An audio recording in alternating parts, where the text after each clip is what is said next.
Assalamualaikum warahmatullahi wabarakatuh. Perkenalkan kami dari kelompok 4 akan mempresentasikan tentang populasi dan sampel penelitian kualitatif.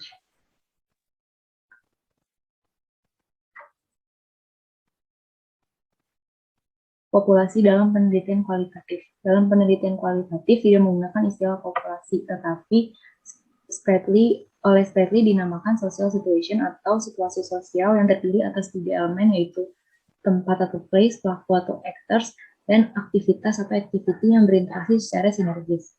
Situasi sosial tersebut dapat dinyatakan sebagai objek penelitian yang ingin diketahui apa yang terjadi di dalamnya. Pada situasi sosial atau objek penelitian ini, peneliti dapat mengamati secara mendalam aktivitas orang-orang yang ada pada tempat tersebut, seperti gambar yang ada di samping sini. Dalam penelitian kualitatif tidak menggunakan populasi karena penelitian kualitatif berangkat dari kasus tertentu yang ada pada situasi sosial tertentu dan hasil kajiannya tidak akan diberlakukan ke populasi tetapi ditransferkan ke tempat lain pada situasi sosial yang memiliki kesamaan dengan situasi sosial pada kasus yang dipelajari. Tetapi sebenarnya penelitian kualitatif juga bukan semata-mata pada situasi sosial yang terdiri atas 3 elemen tersebut, tetapi juga pada peristiwa alam, tumbuh-tumbuhan, binatang, dan sejenisnya, di mana seorang peneliti yang mengamati secara mendalam tentang perkembangan, pertumbuhan kinerja mesin, dan lain-lain merupakan proses penelitian kualitatif. Selanjutnya ada sampel. Sampel dalam penelitian kualitatif bukan dinamakan responden, tetapi sebagai narasumber atau partisipan, informan, teman, dan guru dalam penelitian. Sampel dalam penelitian kualitatif juga bukan disebut sampel statistik, tetapi teoritis karena tujuan penelitian kualitatif adalah untuk menghasilkan teori. Kemudian, generalisasi model penelitian kualitatif. Pada penelitian kualitatif, peneliti memasuki situasi sosial tertentu, melakukan observasi dan wawancara kepada orang-orang yang dipandang tahu tentang situasi sosial tersebut, di mana hasil dengan metode kualitatif hanya berlaku untuk kasus situasi sosial tersebut. Hasil penelitiannya dapat ditransferkan atau diterapkan ke situasi sosial lain apabila situasi sosial lain tersebut memiliki kemiripan atau kesamaan dengan situasi yang diteliti.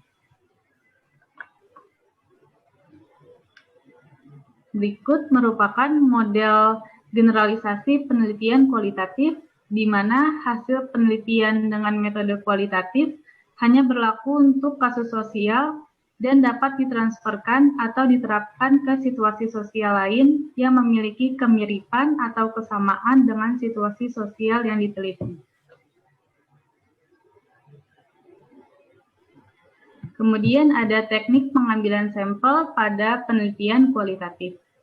Teknik sampling merupakan teknik pengambilan sampel yang bertujuan untuk menentukan sampel yang akan digunakan dalam penelitian.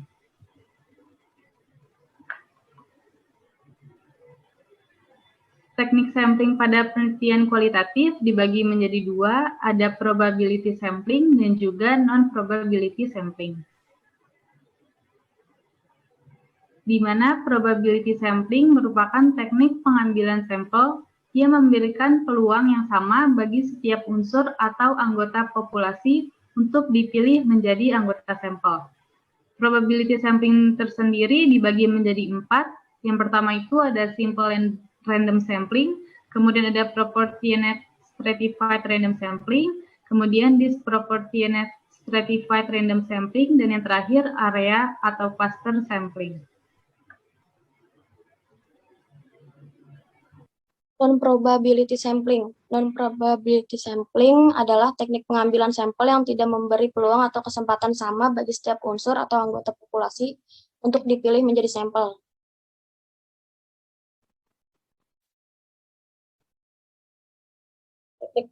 Teknik sampel ini meliputi sampling sistematis, kuota, aksidental, purposif, jenuh, dan snowball. Dalam penelitian kualitatif, teknik sampling yang sering digunakan adalah purposive sampling dan snowball. Purposive sampling adalah teknik pengambilan sampel sumber data dengan pertimbangan tertentu, sedangkan snowball sampling adalah teknik pengambilan sampel sumber data yang pada awalnya jumlahnya sedikit, lama-lama menjadi besar. Lincoln dan Guba tahun 1985 mengemukakan bahwa penentuan sampel dalam penelitian kualitatif atau naturalistik sangat berbeda dengan penentuan sampel dalam penelitian konvensional atau kuantitatif.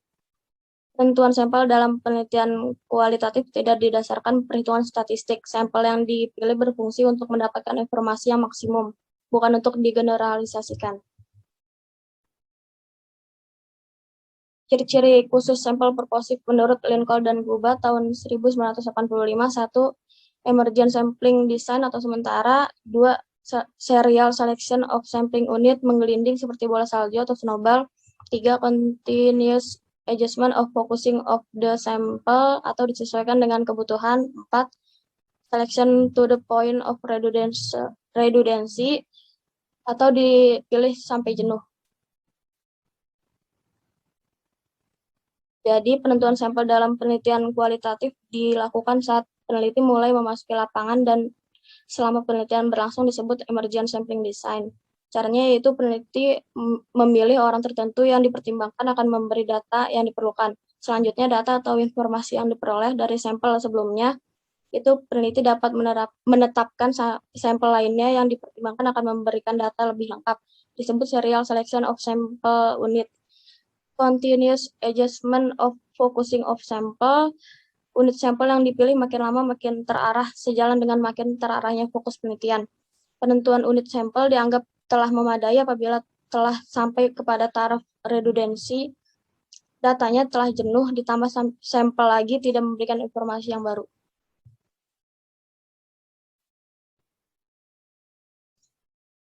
Dalam proposal penelitian kualitatif, sampel sumber data yang dikemukakan masih bersifat sementara.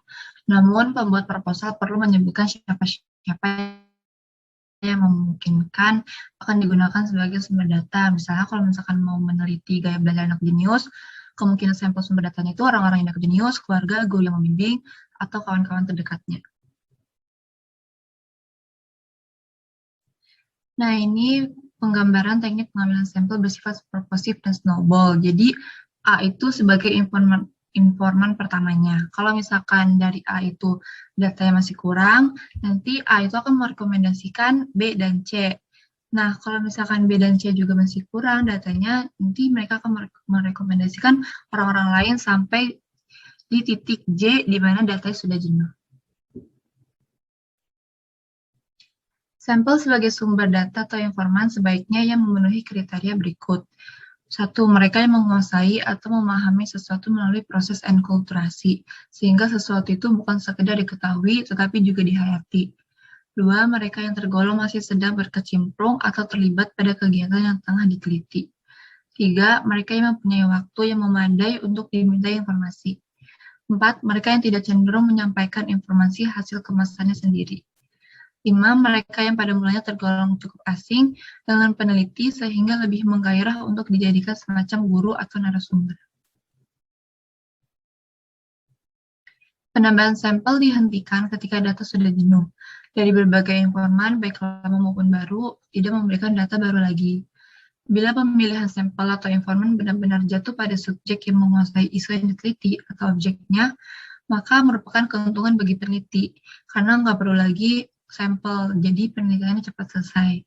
Jadi menjadi kepedulian bagi peneliti kualitatif adalah tuntasnya perolehan informasi, bukan banyaknya sampel sumber data. Terima kasih.